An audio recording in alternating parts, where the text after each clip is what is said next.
Tonight, I'm very pleased to welcome a man who has been an incredible champion for so many of these values that we all share, and we've shared them for a long time. I don't think too many of you people have heard of him. He's very low-key. He's a very low-key person, but he's highly respected. He is a great person. I've known him for so long. For the past 16 months, Robert F. Kennedy, Jr. And he deserves it. He deserves it.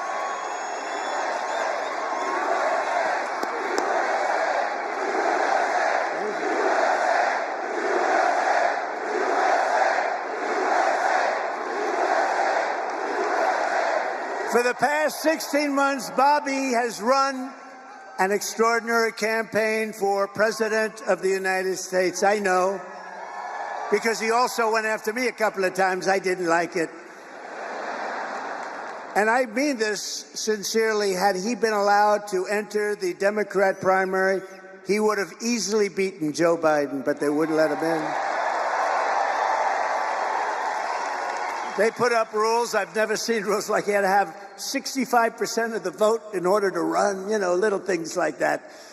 His candidacy has inspired millions and millions of Americans, raised critical issues that have been too long ignored in this country, and brought together people from across the political spectrum in a positive campaign grounded in the American values of his father, Robert Kennedy, a great man, and his uncle, President John F.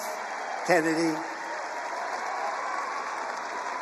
And I know that they are looking down right now, and they are very, very proud of Bobby. I'm proud of Bobby. You want to know the truth?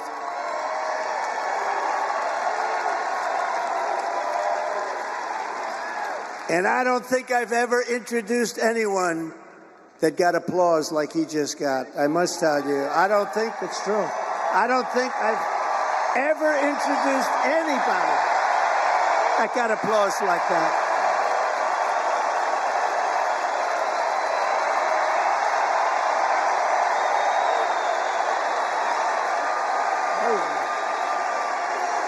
Amazing.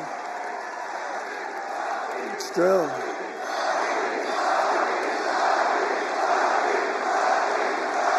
Amazing.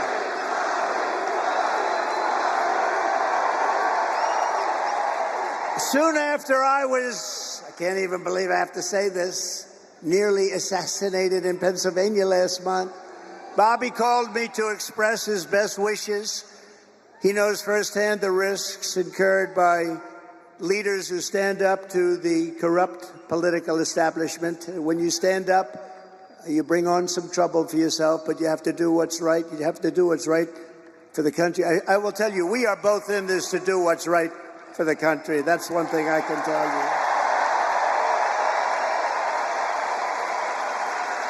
you. He lost his father and uncle in service to our country, and Bobby himself was subject to repeated threats to his safety during the course of his campaign while being denied protection by the Harris-Biden administration.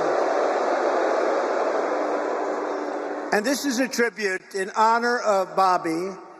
I am announcing tonight that upon my election, I will establish a new independent presidential commission on assassination attempts. And they will be tasked with releasing all of the remaining documents pertaining to the assassination of President John F. Kennedy,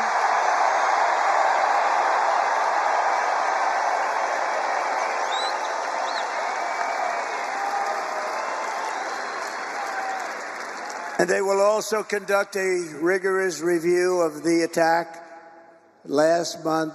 But I tell you, I have never had more people ask me, please, sir, release the documents on the Kennedy assassination. And we're going to do that. And I also want to salute Bobby's decades of work as an advocate for the health of our families and our children. Nobody's done more. Millions and millions of Americans who want clean air, clean water, and a healthy nation have concerns about toxins in our environment and pesticides in our food. That's why today I'm repeating my pledge to establish a panel of top experts working with Bobby to investigate what is causing the decades-long increase in chronic health problems and childhood diseases, including autoimmune disorders, autism, obesity, infertility, and many more. We want every child in America to grow up and to live a long and healthy life. So I just want to ask Bobby to speak for a little while. I'll stand aside. I'm going to stand aside. But I can only tell you, I've known him a long time. We've been a little bit on the opposite side of the equation, but I will say this, he is a brilliant, I still think of him as young. He's not that young. I always call him young, but he's not that young. But he is a phenomenal person, a phenomenal man who loves the people of this country as much as anybody can love the people of this country. So, Bobby, please say a few words. Thank you very much.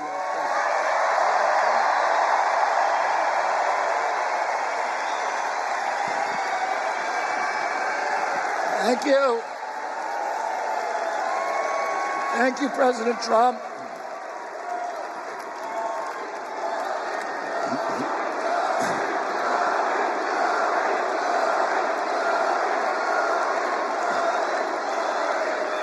Thank you. Now, a few hours after the assassination attempt at Butler, I got a call from a safe food advocate named Kelly Means, who's been fighting for many years to try to end the corruption at CDC and FDA and USDA. And these institutions, these regulatory agencies, are actually run by the big food processing companies, the big ag and the chemical companies that they're supposed to regulate. And he said to me that he'd been advising me for many years and on my campaign. And he told me that night that he was also advising President Trump. And he asked if I would talk to President Trump. And I said, of course. And about a few minutes later, I got a call from the president. And we talked. We had a very good talk. And then he invited me to come see him the next day. And I went to Minneapolis and saw him. We met again a couple of weeks later in Florida. And we talked about, not about the things that separate us, because we don't agree on everything, but on the values and the issues that bind us together. And one of the issues that he talked about was having safe food and ending the chronic disease epidemic.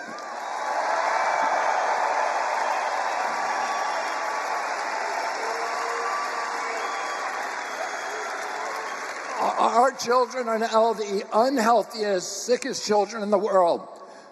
Don't you want healthy children? And don't you want the chemicals out of our food? And don't you want the regulatory agencies to be free from corporate corruption?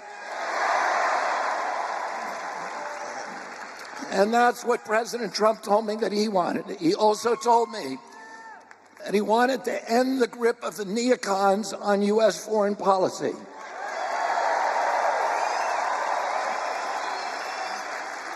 He said he didn't want any more $200 billion wars in Ukraine, that we could use that money back here in the United States.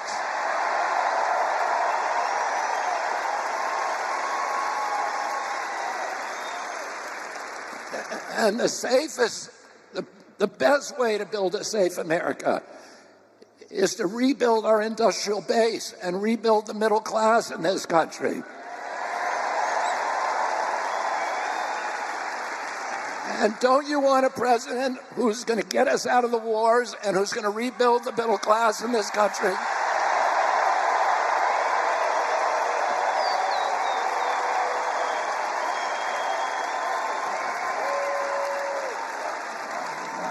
And he told me that he wanted to end the censorship because the whole basis of American democracy is the free flow of information. And we know that a government that can silence its opponents has license for any kind of atrocity. And can you think of any time that you can look back in history and say that the people who were censoring were the good guys? They're always the bad guys, because it's always the first step down that slippery slope to totalitarianism.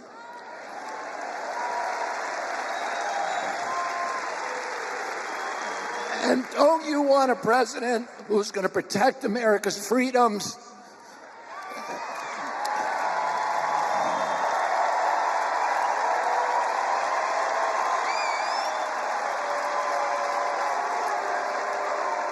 And who is going to protect us against totalitarianism?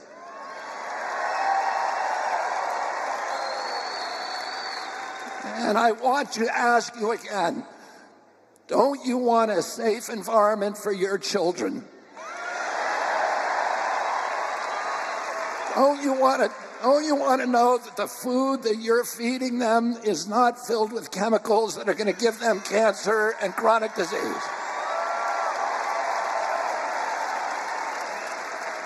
And don't you want a president that's going to make America healthy again?